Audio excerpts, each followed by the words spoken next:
যুক্তরাষ্ট্রের অভিবাসন আইনের ইতিহাসে এক নজিরবিহীন পরিবর্তনের সূচনা। নাগরিকত্ব এখন আর কোনো চিরস্থায়ী অধিকার নয়, বরং সরকারের শর্তাধীন এক ভঙ্গুর সুবিধা মাত্র। গোপন তথ্য চুরির অভিযোগে চীনা দম্পতির মার্কিন নাগরিকত্ব বাতিলের পর এবার ট্রাম্প প্রশাসনের লক্ষ্য শত বছরের পুরনো জন্মসূত্রের নাগরিকত্ব প্রথা বিলোপ করা। আমেরিকার মাটিতে জন্ম নিলেই কি মিলবে না সুরক্ষা? অভিবাসীদের ভাগ্য বদলে দেওয়া এই কঠোর আইনি যুদ্ধ নিয়ে বিস্তারিত জানাচ্ছেন সামিরা বাঁধন। যুক্তরাষ্ট্রের অভিবাসন ইতিহাসে এক নজিরবিহীন পরিবর্তনের সূচনা হয়েছে। ডোনাল্ড ট্রাম্পের দ্বিতীয় মেয়াদে নাগরিকত্বকে আর অলঙ্ঘনীয় কোনো অধিকার হিসেবে নয়, বরং একটি বাতিলযোগ্য বিশেষ সুবিধা হিসেবে দেখা হচ্ছে। সম্প্রতি ক্যালিফোর্নিয়ার একটি ফেডারেল আদালত চীন থেকে আসা এক দম্পতি ইউ ঝো এবং লি চেনের মার্কিন নাগরিকত্ব বাতিলের চূড়ান্ত নির্দেশ দিয়েছেন।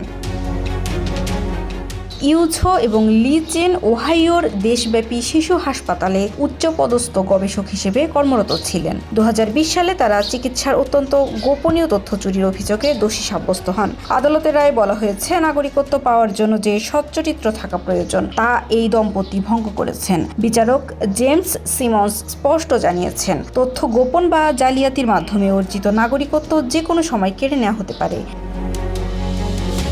অ্যাটর্নি জেনারেলের পাম বন্ডি এক বিবৃতিতে জানিয়েছে, নাগরিকত্ব হলো অর্জনের বিষয়, অপব্যবহারের নয়। বর্তমান বিচার বিভাগ ইতিমধ্যেই 13 জনের নাগরিকত্ব বাতিল করেছে এবং আরও 16টি মামলা আদালতের অপেক্ষায় রয়েছে। এদের মধ্যে ইউক্রেন, কিউবা এবং লেবাননের নাগরিকরাও রয়েছেন।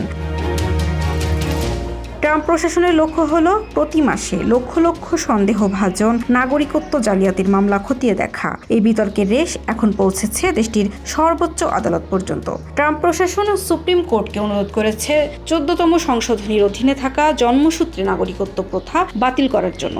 যদি এটি সফল হয়, তবে যুক্তরাষ্ট্রে জন্ম নিলেই যে কেউ স্বয়ংক্রিয়ভাবে নাগরিকত্ব পাবেন না, যা গত 100 বছরের বেশি সময় ধরে চলে আসা আমেরিকান আইনি কাঠামোর মূলে কুঠারাঘাত করবে। চীনের এই দম্পতির নাগরিকত্ব বাতিলের ঘটনাটি কেবল একটি বিচ্ছিন্ন অপরাধের শাস্তি নয়, বরং এটি অভিবাসীদের প্রতি বর্তমান সরকারের এক কঠোর সতর্কবার্তা। আমেরিকার মাটিতে দাঁড়িয়ে এখন নাগরিকত্ব আর স্থায়ী কোনো নিশ্চয়তা নয়, বরং সরকারের সন্তুষ্টির ওপর নির্ভরশীল এক ভঙ্গুর সুবিধা মাত্র।